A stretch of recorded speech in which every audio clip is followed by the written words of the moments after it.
4 objets démoniaques qui vous maudissent instantanément. Dans notre monde moderne, il y a des choses que nous croyons inoffensives. Des objets, des symboles, que nous gardons dans nos maisons, parfois même sur nous, sans savoir qu'ils ouvrent des portes.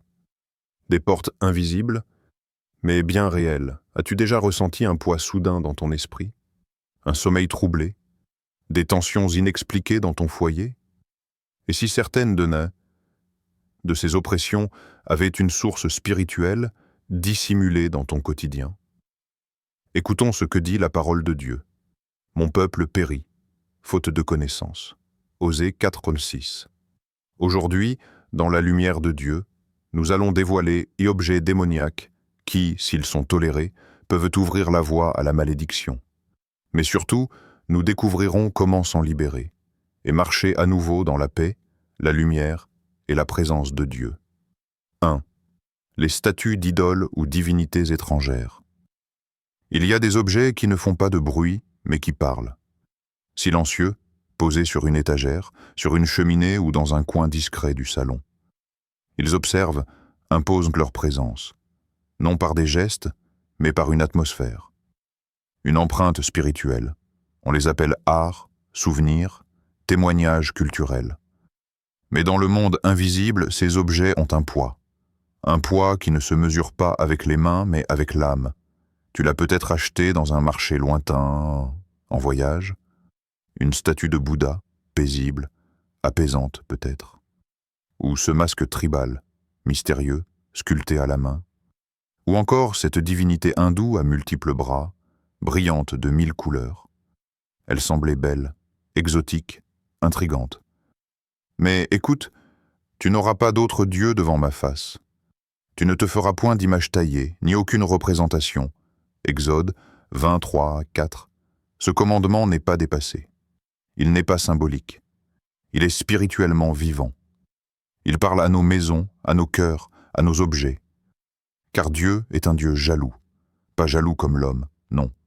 Mais jaloux comme un époux qui aime ardemment, qui ne veut pas partager l'intimité de ton cœur avec d'autres dieux. Est-ce que ces objets ont une bouche pour parler? Non. Mais les esprits qu'ils représentent parlent aux atmosphères. Ils murmurent des pensées, troublent le sommeil, installent une présence. Tu crois à la puissance du Saint-Esprit, n'est-ce pas? Alors sache que le monde spirituel ne se limite pas à Dieu seul. Il existe aussi un royaume de ténèbres, actif, rusé, subtil, et il entre souvent, par l'invitation non dite. Les Écritures nous montrent que les idoles étaient abominables aux yeux de Dieu, pas parce qu'elles étaient en bois ou en pierre, mais parce qu'elles incarnaient une autre adoration. Dans 2 Rois 23, le roi Josias découvre dans le temple de l'Éternel des objets païens, des statues et des symboles étrangers. Et il les détruit sans pitié. Pourquoi? Parce qu'on ne peut pas invoquer la bénédiction divine dans une maison où les idoles résident. Pense-y. Tu pries dans ton salon, mais sur la commode, une statuette représente une divinité étrangère. Tu loues Dieu dans ta chambre, mais sur l'étagère, un masque africain utilisé dans des rites païens est accroché. Peux-tu vraiment inviter la gloire de Dieu dans un lieu qui tolère un souvenir de l'ennemi? Les idoles ne sont pas toujours imposées. Elles sont souvent introduites doucement, par négligence ou par ignorance. Mais l'ignorance ne protège pas. Mon peuple est détruit parce qu'il lui manque la connaissance. Osée 4:6.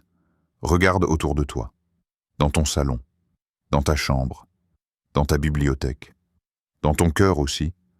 As-tu quelque chose qui, sans en avoir l'air, porte une autre voix spirituelle que celle de Dieu? Un objet qui parle à d'autres esprits?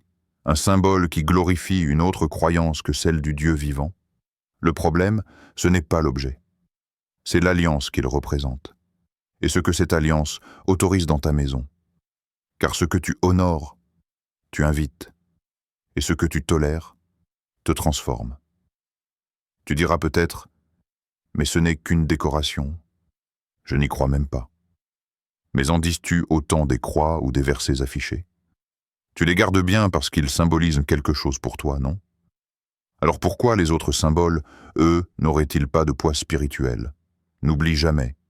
Ce que les païens sacrifient, ils le sacrifient à des démons, et non à Dieu. 1 Corinthiens 10, 20. Et ces objets deviennent des points d'ancrage, des autels en miniature, des portes ouvertes, même sans intention. Tu veux la paix chez toi? Tu veux sentir la présence du Saint-Esprit dans ta maison comme un doux parfum? Alors fais le ménage. Spirituel, visible, radical, pas par peur, mais par honneur, par amour pour celui qui a tout donné pour toi. Ferme les portes, brise les alliances, enlève les idoles, et tu verras, le silence qui suit sera un silence de paix. Un silence où Dieu parle, où l'atmosphère devient légère, où ta maison devient un autel, non d'invocation païenne, mais de communion sainte. 2. Le mauvais œil, talisman et amulette protectrice. Réveille-toi. Tu as mis un bracelet rouge autour de ton poignet, en pensant que ça allait te protéger? Une pierre dans ta poche pour attirer l'amour? Un œil bleu sur ton mur pour repousser le mal? Tu as été trompé. Ce que tu appelles énergie, Dieu l'appelle abomination. Ce que tu crois inoffensif, l'Esprit de Dieu l'appelle prostitution spirituelle. L'ennemi ne vient pas avec des cornes et une fourche. Il vient habillé de lumière. Il parle de paix, de karma, d'équilibre, d'harmonie cosmique. Il séduit avec le langage du bien. Il enveloppe le mensonge dans le velours de la vérité. Satan, lui-même, se déguise en ange de lumière. 2 Corinthiens 11, 14. Le diable ne veut pas que tu l'adores ouvertement. Il veut juste que tu détournes ton espérance de Jésus. Il suffit que tu accordes ta confiance à autre chose, autre nom, autre source. Et toi, tu as échangé le nom du Seigneur contre une corde rouge autour de ton poignet. Tu as mis ta foi dans un objet. Tu as déplacé ton autel intérieur. Le nom de l'Éternel est une tour forte. Le juste s'y réfugie, et il est en sécurité. Proverbe 18, 10. Ce n'est pas une pierre qui peut t'envelopper de paix. Ce n'est pas un symbole païen qui va garder ton foyer. Ce ne sont pas les astres qui décident de ton avenir. C'est Christ seul. Dis-moi, à quoi confies-tu ta paix? À une amulette? À une formule ésotérique? À un rituel de pleine lune? Ou au sang précieux de l'agneau? Laisse-moi te dire la vérité, sans filtre. Chaque fois que tu accroches un œil protecteur à ton mur, tu invites une présence. Pas une présence divine, mais un esprit mensonger, un imposteur. Et cet esprit entre non pour te garder, mais pour te lier. Ces objets t'enchaînent. Tu ne les portes pas. Ils te portent. Tu n'en es pas le maître. Tu en es l'esclave spirituel. Certains disent « Mais je suis chrétien, je crois en Dieu ». Oui, mais ce n'est pas ce que tu dis qui détermine ton alliance. C'est ce que tu pratiques. C'est ce que tu tolères. C'est ce à quoi tu donnes du pouvoir. Et dans le monde spirituel, il n'y a pas de neutralité. Il n'y a pas de « ce n'est qu'un bijou ». Il n'y a pas de « je ne fais pas ça sérieusement ». Tu n'as pas besoin de croire à l'idolâtrie pour qu'elle t'enlace. Tu n'as pas besoin de vouloir lier un pacte pour qu'il soit déjà actif. La foi est une alliance, mais la superstition aussi. L'un te lie au Père, l'autre t'attache à l'ennemi. Es-tu encore libre? Ou as-tu confié ton cœur à des choses qui ne parlent pas, qui ne vivent pas, mais qui captivent ton espérance? Ceux qui fabriquent des idoles sont tous dans la confusion. Ils ne savent rien. Ils n'ont pas de connaissance. Ésaïe 44, 9. Il y a des malédictions qui ne viennent pas de l'extérieur, mais de ce que nous portons volontairement sur nous. Tu veux la paix, mais tu portes le chaos. Tu veux l'amour, mais tu attaches à ton cou des symboles d'angoisse et de division. Tu veux la lumière, mais tu laisses entrer les ténèbres, sous prétexte de culture ou de spiritualité alternative. Réveille-toi, bien-aimé. Tu ne peux pas prier à genoux devant Dieu et porter à ton cou un objet que l'ennemi a inspiré. Vous ne pouvez pas boire la coupe du Seigneur et la coupe des démons. 1 Corinthiens 10, 21. Fais le ménage. Spirituellement, physiquement, brûle les talismans, coupe les bracelets, jette les pierres, arrache les yeux mensongers de tes murs, fais-le au nom de Jésus. Car ce n'est qu'en brisant les faux refuges que tu pourras vraiment te réfugier dans la tour de l'Éternel. Et alors, la paix viendra, la vraie. Pas celle achetée à un marché, pas celle promise par les étoiles ou les chakras, mais celle que donne le prince de la paix. Tu veux être en sécurité? Alors rentre dans le nom, car le nom de Jésus est un abri plus solide que toutes les amulettes du monde. 3. Les objets liés à la divination. Il y a des livres qui s'ouvrent comme des pièges, des cartes qui glissent comme des lames silencieuses sur l'âme, des pendules qui ne balancent pas seulement entre deux points, mais entre deux royaumes. Tu croyais jouer? Tu pensais tester, voir, explorer, mais tu as ouvert une porte. Et dans le monde spirituel, chaque porte a un prix. Qu'on ne trouve chez toi personne qui pratique la divination, l'astrologie, l'augure, la sorcellerie, l'envoûtement, ou qui interroge les morts. Car quiconque fait ces choses est en abomination à l'Éternel. Deutéronome 18, 10, 12. Et pourtant, sur cette étagère, un manuel d'ésotérisme, couvert élégant, promesse de connaissance, de maîtrise de soi, de loi d'attraction. Dans ce tiroir, un paquet de tarots, illustrés, esthétiques, attirants. Dans ton historique de recherche, signes astrologiques compatibles, rituel de pleine lune, tirage gratuit. Tu te dis peut-être, mais c'est juste pour voir, juste une curiosité. Je ne crois pas vraiment à tout ça. Mais le royaume des ténèbres ne demande pas ta foi. Il demande ton ouverture. Un simple oui, une simple recherche, un simple livre. Et il entre. Les objets de divination ne sont pas neutres. Ils sont des antennes, des instruments accordés à une fréquence autre que celle du ciel. Tu veux une direction, un signe pour demain, une réponse rapide à ton angoisse? Mais au lieu de t'agenouiller, tu tends la main à des cartes. Tu balances un pendule au-dessus d'une question. Tu laisses des mots magiques guider tes décisions. Sais-tu ce que tu fais vraiment? Tu trahis la voix du berger. Tu dis « Ta parole ne me suffit pas. Ton silence m'impatiente. J'irai chercher ailleurs. Et cet ailleurs, c'est l'abîme. N'allez pas consulter les médiums ni les spirites. Ne les recherchez point de peur de vous souiller avec eux. Je suis l'Éternel, votre Dieu. » Lévitique 19, 31. Ces objets sont des clés. Pas pour ouvrir la sagesse, mais pour descendre dans des couloirs sans lumière. Ils promettent de te révéler toi-même, mais t'enlèvent ce que tu es en Christ. Ils parlent de vérité intérieure, mais ils effacent la vérité qui libère. Ils murmurent en « tu es ton propre maître ». Mais au bout du fil invisible, une autre main tire doucement, toujours plus loin de la lumière. As-tu déjà remarqué comme l'atmosphère change après avoir lu ces livres? As-tu remarqué cette fatigue soudaine, ces pensées envahissantes, ce poids dans la pièce, cette confusion dans la prière? Tu croyais enrichir ton esprit, mais tu as appauvri ton âme. Ils ont échangé la gloire du Dieu incorruptible contre des images représentant l'homme corruptible, des oiseaux, des quadrupèdes et des reptiles. Romains 1, 23. Et aujourd'hui, ils échangent encore. La puissance de Dieu contre une formule magique. La paix de Christ contre une vibration de cartes. La volonté du Père contre un tirage aléatoire. Tu dis que tu cherches la lumière, mais as-tu oublié que le diable aussi peut se déguiser en lumière? Il ne te propose pas la noirceur. Il te propose une lumière trompeuse, une sagesse qui sent bon, mais qui ne guérit pas. Un message d'espoir, qui finit en chaîne spirituelle. Retiens ceci.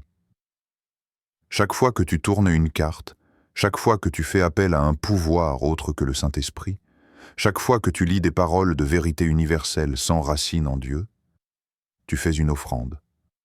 Pas sur un autel de pierre, mais sur l'autel de ton cœur. Et le feu qui répond n'est pas celui du ciel. Alors regarde chez toi, pas avec les yeux physiques, mais avec les yeux de ton esprit. Ces livres, qui les a écrits? Quel esprit les a inspirés? Ces cartes, que disent-elles vraiment? Ces pratiques, qu'invoquent-elles sans que tu le saches? Tu es peut-être lié sans chaîne visible. Tu es peut-être sourd à la voix de Dieu, parce que d'autres voix résonnent encore chez toi. Il est temps de purifier, de brûler les ponts, de jeter les faux messages, d'interrompre les communications occultes. Détruisez entièrement tous les objets de culte de ces dieux. Ne convoitez rien de ce qui leur est consacré, car cela deviendrait un piège. Deutéronome 7, 25, 26. La foi ne se mélange pas. Christ n'a pas besoin d'un oracle. Le Saint-Esprit ne cohabite pas avec un pendule. La Bible n'a pas besoin d'un complément ésotérique. Tu as déjà tout. Tu as la parole, tu as la croix, tu as le sang, tu as le nom de Jésus. Et ce nom seul est assez. 4. Les œuvres d'art inspirées par les ténèbres. Ferme les yeux un instant et imagine les murs de ta maison, les vêtements dans ton armoire, les affiches au-dessus de ton lit, les images que tu regardes sans y penser, encore et encore. Tout ce que tu laisses entrer par tes yeux entre aussi dans ton âme. Car l'œil est un portail, et ce portail ne filtre pas selon l'intention, mais selon la substance spirituelle. L'œil est la lampe du corps. Si ton œil est en bon état, tout ton corps sera dans la lumière. Mais si ton œil est en mauvais état, tout ton corps sera dans les ténèbres. Matthieu 6, 22, 23. Alors regarde bien. Vois ce tableau, cette photo, cette impression sur ce t-shirt. Vois ces visages masqués, ces crânes stylisés, ces anges déchus tatoués dans la mode. Vois cette aura de mort qui devient design. Vois ces formes géométriques tordues, ces bouches ouvertes sans voix, ces yeux sans âme. Tout semble beau, esthétique, créatif. Mais tout ne vient pas d'une source pure. Il y a des œuvres d'art qui ne sont pas simplement inspirées par un esprit, mais habitées par lui. Un cri silencieux s'en échappe. Une présence froide s'y accroche. Une ombre douce mais lourde qui ne dit jamais son nom. On les appelle alternatifs, expressifs, intenses, underground. Mais dans le silence du monde spirituel, un autre mot résonne. Contaminé. As-tu déjà ressenti un malaise en regardant une image sans comprendre pourquoi? As-tu déjà senti une oppression douce, un froid étrange? Face à une toile, un vêtement, un symbole accroché à un mur? Ce n'est pas ton imagination. C'est ta sensibilité spirituelle qui perçoit ce que ton esprit a appris à ignorer. Tu vis dans un sanctuaire. Ton foyer est un autel. Ton corps est un temple. Que dis-tu à Dieu quand tu y suspends des images de mort? Que racontes-tu au ciel lorsque ton souhait affiche un démon stylisé? Comment peux-tu prier pour la paix, entouré de visages sans vie, d'ombres humaines figées dans la souffrance ou la haine? Et aujourd'hui, ils échangent encore.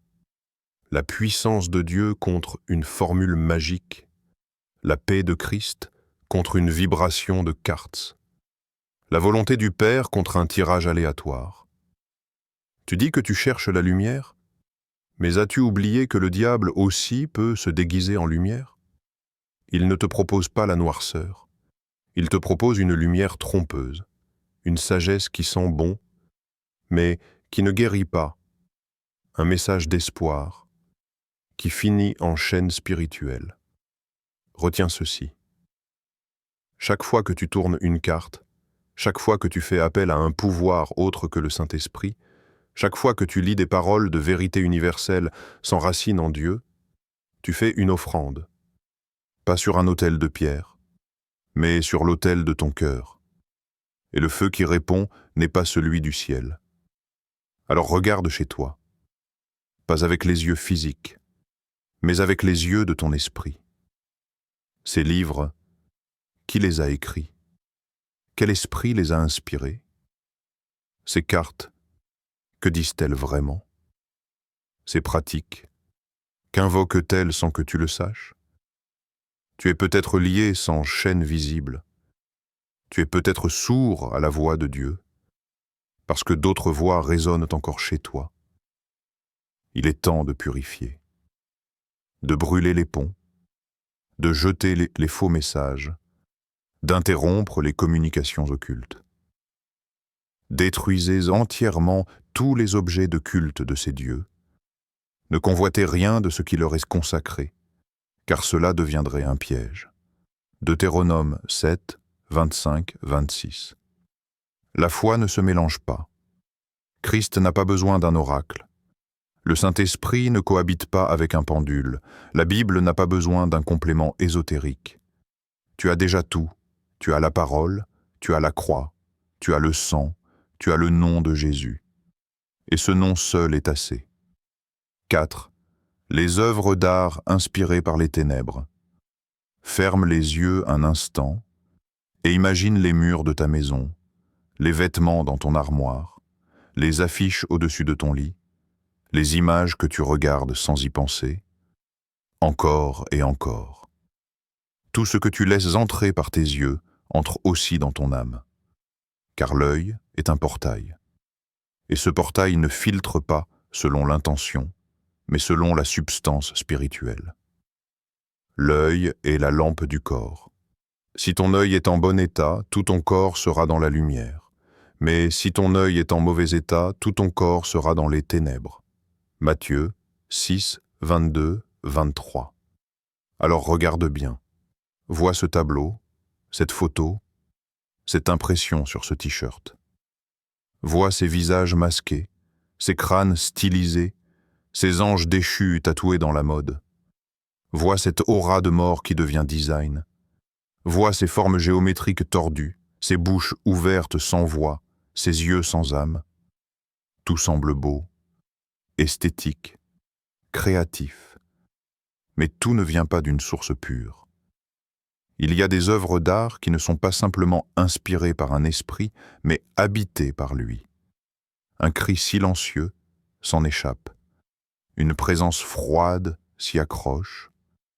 Une ombre douce mais lourde qui ne dit jamais son nom. On les appelle alternatifs, expressifs, intenses, underground. Mais dans le silence du monde spirituel, un autre mot résonne. Contaminé. As-tu déjà ressenti un malaise en regardant une image sans comprendre pourquoi? As-tu déjà senti une oppression douce, un froid étrange, face à une toile, un vêtement, un symbole accroché à un mur? Ce n'est pas ton imagination. C'est ta sensibilité spirituelle qui perçoit ce que ton esprit a appris à ignorer. Tu vis dans un sanctuaire. Ton foyer est un autel. Ton corps est un temple. Que dis-tu à Dieu quand tu y suspends des images de mort? Que racontes-tu au ciel lorsque ton souhait affiche un démon stylisé? Comment peux-tu prier pour la paix, entouré de visages sans vie, d'ombres humaines figées dans la souffrance ou la haine?